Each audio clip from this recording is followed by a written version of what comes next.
Oke sobat, di video ini Mimin akan melanjutkan cerita Xiaoyan episode ke-174. Dan perlu diingat kalau ini adalah video spoiler. Wajah iblis tua Hu yang semula penuh arogansi kini berubah menjadi suram. Puluhan tahun bersaing dengan Yao Lao seolah tak berarti, karena muridnya sendiri Xiaoyan kini melampaui dirinya dalam seni alkimia. Kemenangan Xiaoyan menggema di seluruh menara pil. Dan bahkan Xuan Kungzi memberi selamat dengan senyum puas. Yao Lao, meski sudah tua, merasa lebih bangga melihat muridnya bersinar dibandingkan dirinya sendiri. Ia tahu kejayaan sejati seorang guru adalah ketika muridnya melampaui sang guru. Namun di sisi lain, iblis tua Hu hanya bisa menahan amarah dan malu tanpa sepatah kata pun.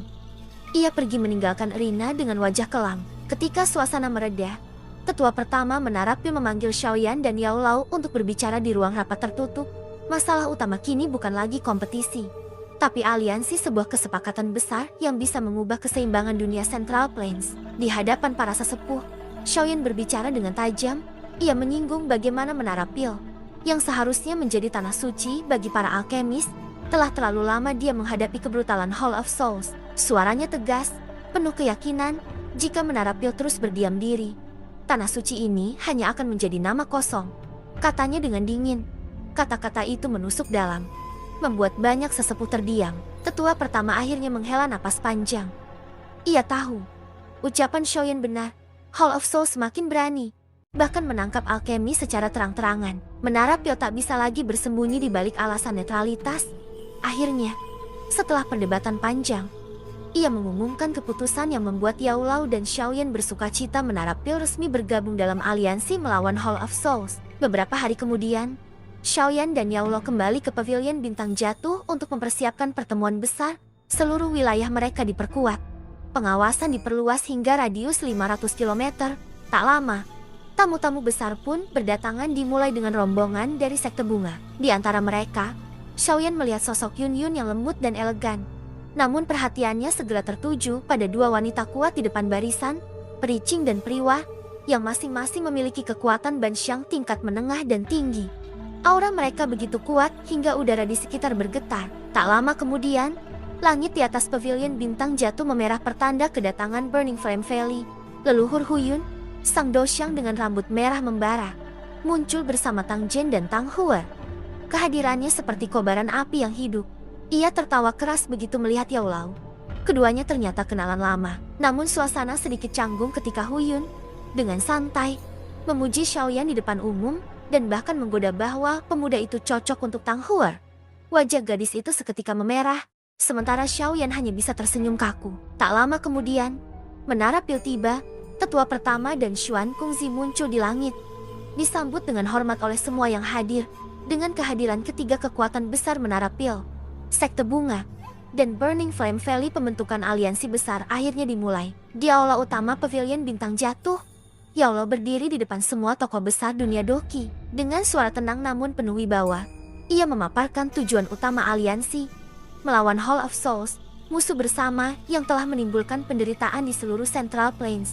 Setiap pihak sepakat bahwa tidak boleh ada campur tangan dalam urusan internal sekutu lain, hanya persatuan dan saling bantu yang diizinkan. Xiaoyan menegaskan, tidak satupun dari kita cukup kuat untuk melawan Hall of Souls sendirian, tapi bersama kita bisa menjungkir balikan dunia ini. Semua kepala sekte mengangguk setuju. Tapi kemudian, Pericing mengajukan pertanyaan penting, siapa yang akan menjadi pemimpin aliansi? Suasana aula mendadak hening. Yao Lao segera menolak kemungkinan dirinya dipilih.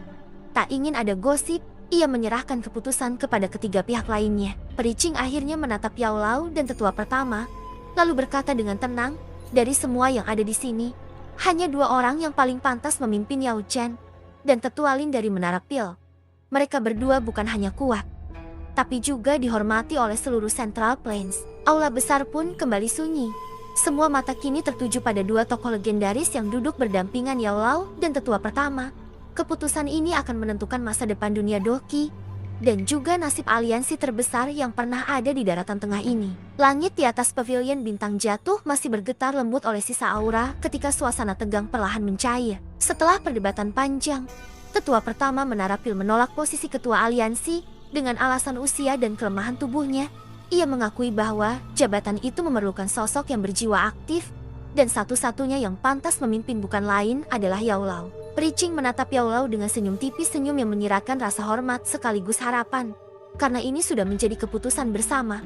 Kau tak bisa menolak tanggung jawab ini. Katanya tenang namun tegas. Yao Lao sempat menghela napas panjang. Menyadari beratnya beban itu. Tapi akhirnya mengangguk. Kalau begitu, aku akan memegangnya untuk sementara. Jika kelak ada yang lebih layak, aku akan menyerahkannya. Xiaoyan tersenyum bangga melihat gurunya kembali dipercaya oleh dunia Doqi. Ia kemudian mengusulkan satu hal penting, nama untuk aliansi mereka. Sebuah nama akan menjadi simbol persatuan, sesuatu yang bisa membuat setiap orang merasa memiliki. Beragam saran pun muncul. Leluhur Huyun yang penuh semangat mengusulkan nama Ultimate Righteous Hall. Tapi Xiaoyan hanya bisa tersenyum kaku mendengarnya. Tetua pertama kemudian menyarankan nama yang lebih bermakna Heart Mansion, rumah besar yang berada di bawah langit. Xiaoyan menyempurnakannya. Mari sederhanakan. Kita sebut saja Sky Mansion Alliance, aliansi Istana Langit. Nama itu segera disetujui semua pihak. Yao Lao tersenyum puas, menggunakan langit sebagai rumah besar sombong. Tapi pantas untuk kita. Gelas anggur pun terangkat, tanda perayaan atas kelahiran aliansi terbesar yang pernah ada. Namun sebelum gelas itu sempat disentuhkan, ruang di tengah aula bergetar hebat. Kabut hitam menyelimuti udara. Dingin dan menekan. Sebuah suara tanpa emosi bergema dari dalamnya. Sky Mansion, nama yang mendominasi. Tapi aku ingin tahu, apakah kalian akan hidup cukup lama untuk menikmatinya? Semua orang menegang. Xiaoyan menatap tajam ke arah kabut itu. Aura jahat yang keluar darinya sangat familiar Hall of Souls. Namun yang membuat semua terdiam adalah ketika sosok dalam kabut itu memperkenalkan diri. Kalian boleh memanggilku wakil kepala aula Hall of Souls. Ruang seolah membeku. Aura tekanan setingkat dosyang menyelimuti aula. Tapi Xiaoyan tetap tenang. Matanya menyipit tajam. Kau bahkan tak berani datang dengan tubuh aslimu. Cuma bayangan, penakut. Sosok itu hanya tertawa dingin, lalu memunculkan cermin hitam besar. Gambar dalam cermin memperlihatkan sebuah penjara kelam dan di dalamnya terikat rantai hitam yang melilit sosok kurus dengan wajah pucat. Ayah, bisik Xiaoyan. Suaranya bergetar. Itu Xiaozan, ayahnya yang telah lama hilang. Aura membunuh seketika meledak dari tubuh Xiaoyan, menghancurkan meja dan lantai di sekitarnya. Kedua matanya memerah, penuh amarah dan dendam. Namun suara lembut menahan lengannya Cailin. Dengan nada tenang memintanya agar jangan gegabah. Xiaoyan menarik napas panjang, memaksa dirinya untuk tenang. Wakil kepala aula itu tersenyum dingin. Serahkan Toshi Ancient God Jade padaku, atau tahun depan hari ini akan menjadi hari kematian ayahmu. Namun Xiaoyan menjawab dengan suara sedingin es. Jika aku memberikannya, ayahku akan mati lebih cepat.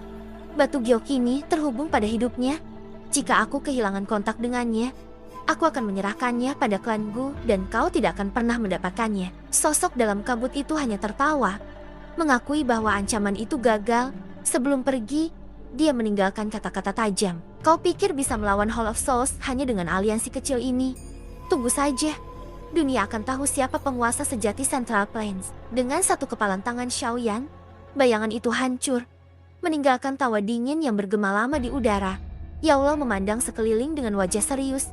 Mereka sudah mengetahui pembentukan aliansi ini dan merasa terancam. Namun semua pemimpin besar dari Periching, Huyun, hingga tetua pertama tak ada yang gentar. Sebaliknya, mereka semakin yakin bahwa keputusan membentuk aliansi Istana Langit adalah langkah yang benar. Beberapa hari kemudian, pengumuman resmi mengejutkan seluruh Central Plains. 4 faksi besar Pavilion Bintang Jatuh, Menara Pil, Sekte Bunga, dan Lembah Api yang terbakar bersatu dalam satu bendera. Sky Mansion Alliance. Berita itu meledak seperti bom besar. Dunia Doqi berguncang. Faksi-faksi kecil berebut ingin bergabung, membawa persembahan, berharap bisa mendapat perlindungan dari raksasa baru ini. Tapi Xiaoyan dan Yao Lao tak menerima semuanya. Mereka tahu, sebagian besar datang hanya untuk keuntungan. Aliansi ini tak boleh ternoda oleh pengkhianatan. Di tengah hiruk-pikuk itu, Fang Junjie dipanggil kembali untuk mengatur urusan internal, memastikan aliansi berjalan sempurna, sementara Xiaoyan dan Yao Lao mulai membentuk aula informasi yang bertugas menyelidiki setiap cabang Hall of Souls di seluruh daratan tengah. Langit Central Plains kini berwarna merah keemasan. Setiap senja seolah tahu bahwa badai besar sedang berkumpul di bawahnya. Aliansi Istana Langit baru saja lahir, dan perang dengan Hall of Souls baru saja dimulai. Kerjasama 4 faksi besar setelah berdirinya aliansi Istana Langit benar-benar menunjukkan kekuatan luar biasa. Dalam waktu setengah bulan saja, 2 cabang Hall of Souls berhasil ditemukan dan dihancurkan. Meskipun ada kerugian dalam prosesnya, hasil yang diperoleh tetap sangat besar. Xiaoyan sendiri sempat tergoda untuk turun tangan langsung. Tapi ia menahan diri. Ia tahu betul pertempuran terbuka melawan Hall of Souls sekarang hanyalah jalan menuju kehancuran. Terutama karena di balik organisasi itu masih berdiri bayangan menakutkan dari klan Han. Aliansi yang baru lahir ini bagaikan pedang tajam yang belum sepenuhnya ditempa. Ia harus diperkuat dulu, disempurnakan, dan dijaga agar tidak retak sebelum waktunya. Karena itu, Xiaoyan dan Yaolao memilih menahan langkah besar mereka, membangun kekuatan secara perlahan namun pasti. Yaolao bahkan menegaskan, jika kelak mereka bisa menarik beberapa Banxiang atau Douxiang kuat yang hidup menyendiri, kekuatan aliansi Istana Langit akan menembus batas sejarah. Untuk sementara, mereka memilih bergerak diam-diam. Tim-tim elite dibentuk untuk menjaga keamanan para alkemis, mencegah Hall of Souls kembali menculik jiwa mereka. Perlindungan ini membuat banyak alkemis yang dulu ragu akhirnya menerima keberadaan aliansi, dan Menara Pil pun kembali diselimuti semangat baru. 1 bulan berlalu dalam ketenangan yang penuh kewaspadaan. Di sebuah sore yang tenang di Pavilion Bintang Jatuh, Xiaoyan, Yaolao, Cailin, dokter peri kecil, dan Qingtan berkumpul menikmati teh. Yaolao memecah keheningan dengan suara dalam. Hall of Souls belum bergerak. Mereka menunggu. Dalam 9 bulan lagi, Purifying Demonic Lotus Flame akan muncul. Nama itu membuat suasana berubah hening. Xiaoyan mengerutkan alis. Bagaimana mungkin Hall of Souls tahu tentang api surgawi langka itu, sementara dirinya saja membutuhkan belasan tahun untuk menemukan petanya. Yaolao hanya tersenyum tipis, menjelaskan bahwa klan Han memiliki pengetahuan kuno yang melampaui batas zaman. Yaolao menatap Xiaoyan serius. Kau harus bersiap. Mereka pasti akan mengirim Douxiang tingkat tinggi untuk merebutnya. Tapi Xiaoyan hanya bisa menghela napas. Kenaikanku sudah lambat.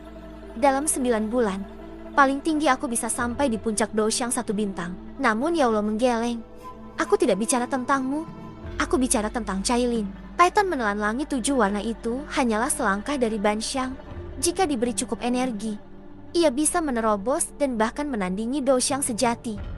Bahkan Yaolao menambahkan bahwa Zanner, gadis klan Gu yang juga kekasih Xiaoyan, tengah melakukan retret panjang. Jika ia berhasil, klan Gu akan memperoleh 1 Douxiang baru. Mendengar itu, Xiaoyan hanya bisa tersenyum getir. 2 wanita di sisinya. Keduanya dengan bakat luar biasa yang bisa menembus langit. Sementara dirinya harus berjuang mati-matian untuk sedikit peningkatan. Namun masalahnya bukan pada tekad, melainkan sumber daya untuk membuat Cailin naik peringkat. Mereka membutuhkan energi luar biasa. Di mana kita bisa menemukan kekuatan sebesar itu? Tanya Xiaoyan. Yaolao pun menjawab dengan sorot mata penuh arti. Di Nine Serene Spring, tanah suci dari suku Python Nine Serene Deep Ground. Disitulah rahasia besar tersembunyi sumber energi dingin yang bisa membantu evolusi Cailin. Sekaligus tempat di mana Xiaoyan bisa menemukan bahan penting untuk menundukkan Purifying Demonic Lotus Flame. Yaolao menunjukkan gulungan merah tua. Resep pil musim semi kuning 9 yin. Pil tingkat 9 yang bisa melemahkan api iblis tersebut. Untuk menyempurnakannya, mereka membutuhkan bahan utama, kristal darah musim semi, yang hanya ada di dasar mata air itu. Tempat itu berbahaya, kata Yaolao. Namun kau memiliki 4 api surgawi. Dengan itu, bahkan kegelapan terdalam tidak bisa melukaimu. Dan bagi Cailin, tempat itu adalah tanah kelahirannya. Jika dia bisa berevolusi menjadi Python menelan langit 9 warna, kekuatannya bisa mengguncang dunia. Xiaoyan menatap gurunya dengan tekad membara. Kalau begitu, kita berangkat besok. Keesokan paginya, ketika langit baru menyala jingga, Xiaoyan, Cailin, dokter peri kecil, dan Qingtan meninggalkan Pavilion Bintang Jatuh, menembus langit menuju wilayah binatang sihir. Dengan kekuatan Xiaoyan sekarang, perjalanan yang dulu butuh berhari-hari kini hanya memakan setengah hari. Mereka akhirnya tiba di atas jurang raksasa, pintu masuk ke dunia bawah tanah suku Python Nine Serene Deep Ground. Pertahanan di sana begitu ketat. Tapi bagi Xiaoyan, hal itu bukan apa-apa. Ia baru saja hendak menggunakan kekuatan spasial untuk menembus ke dalam ketika suara angin deras terdengar dari langit. Beberapa sosok muncul dari kejauhan. Mengenakan jubah perak bersulam sisik naga, Xiaoyan memicingkan mata. Aura mereka tak salah lagi, darah naga void kuno. Tapi ada yang janggal. Bukan aura milik Xian, melainkan 3 kepala naga besar lainnya. Raja Naga, pengiriman. Bisikan samar itu membuat ekspresi Xiaoyan mengeras. Ia segera menyadari sesuatu yang mengkhawatirkan. Suku naga Void kuno sedang bergerak, dan kali ini bukan Xian yang mengirim mereka, melainkan 3 raja naga besar yang mungkin datang dengan tujuan yang sama. Nine Serene Spring. Langit mulai bergetar lembut di atas jurang itu. Di kedalaman bumi, aura gelap dan dingin mulai bergolak. Pertanda bahwa perjalanan menuju tanah suci ular purba baru saja dimulai. Aura di langit bawah tanah itu terasa semakin berat ketika Xiaoyan berdiri mematung di hadapan para prajurit naga Void kuno yang kini tak berdaya di bawah tekanan kekuatannya. Tatapan tajamnya menusuk Komandan Qin, sementara darah segar masih menetes dari tubuh naga besar itu, mengeluarkan aroma besi yang pekat. Di dalam matanya, Xiaoyan bisa melihat rasa takut bercampur penyesalan. Namun di baliknya juga ada keputusasaan seorang prajurit yang tak lagi punya jalan mundur. Xiaoyan menarik napas pelan. Pikirannya berputar cepat. Jeti, perang saudara itu akhirnya benar-benar meletus. Xian, sang kaisar naga baru, kini berada dalam posisi genting. 3 raja naga besar dari pulau utara, selatan, dan barat ternyata telah bersekutu. Bukan hanya dengan suku Python Nine Serene Deep Ground, tetapi juga dengan musuh lama ras naga, Cave Demon Phoenix.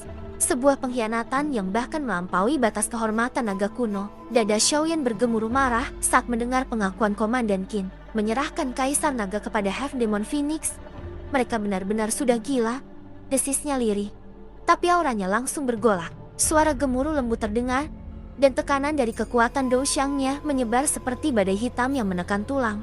Para naga di belakang Qin langsung tersungkur, tak sanggup mengangkat kepala mereka. Cailin, yang berdiri tak jauh, menatap tajam dengan mata ular 7 warnanya yang berkilat.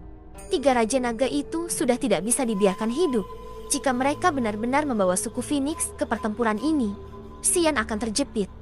Mereka tidak hanya menghancurkan kebanggaan suku naga, tapi juga mengundang kehancuran bagi seluruh ras binatang purba. Dokter peri kecil dan Qingtan juga mengerutkan kening. Mereka semua tahu apa artinya jika 2 ras purba kuno bersatu. Kekuatan mereka bisa menyapu dataran tengah dalam sekejap. Xiaoyan memandang ke jurang hitam di bawah, tempat aura dingin dari suku Python Nine Serene Deep Ground mulai bergolak. Ia bisa merasakan kehidupan raksasa yang berputar di kedalaman bumi ular-ular purba yang memiliki garis darah kuno dari Heavenly Serpent. Jika mereka benar-benar bekerja sama dengan para naga pemberontak, bahkan Xian pun tak akan mudah bertahan. Meskipun kini dia adalah kaisar naga sejati. Aku tidak bisa diam. Suara Xiaoyan akhirnya pecah. Pelan tapi tegas, seperti gemuruh yang menandai datangnya badai. Ia menatap tubuh Komandan Qin yang terengah-engah di tanah. Katakan pada raja naga kalian, jika mereka berani menyentuh Xian, aku sendiri yang akan datang menagih darah mereka. Jari Xiaoyan bergetar lembut. Seketika, energi ruang menyelimuti tubuh para prajurit naga itu. Dalam sekejap, mereka lenyap dikirim ke ruang terisolasi. Tidak mati, tapi juga tak bisa kabur. Cailin mendekat, suaranya lembut tapi mengandung ketegasan yang dingin. Kita tidak bisa menunggu lebih lama. Xiaoyan, kau harus pergi ke alam kosong dan menemui Xian. Jika dia jatuh sebelum kita tiba, seluruh suku naga kuno bisa punah. Xiaoyan menatap ke langit gelap. Matanya berkilat dengan niat membara. Ia tahu, perang besar antara ras kuno telah dimulai, bukan lagi sekadar konflik kecil, tapi pertempuran yang bisa menentukan masa depan seluruh dunia Doki. Baiklah, katanya perlahan, kita akan menyelesaikan urusan di Nine Serene Spring secepat mungkin, lalu aku akan berangkat ke alam kosong. Kali ini, siapapun yang berani menyentuh Xian, bahkan Raja Naga sendiri, akan kubuat menyesal dilahirkan ke dunia ini. Suara itu bergema pelan di dalam gua bawah tanah, dingin dan berat, membuat darah para pengikutnya mendidih. Sementara itu, di kejauhan, aura ular kuno mulai menggeliat di kedalaman bumi, tanda bahwa suku Python Nine Serene Deep Ground telah menyadari kehadiran tamu yang tidak diundang. Pertarungan berikutnya akan dimulai jauh di bawah permukaan dunia.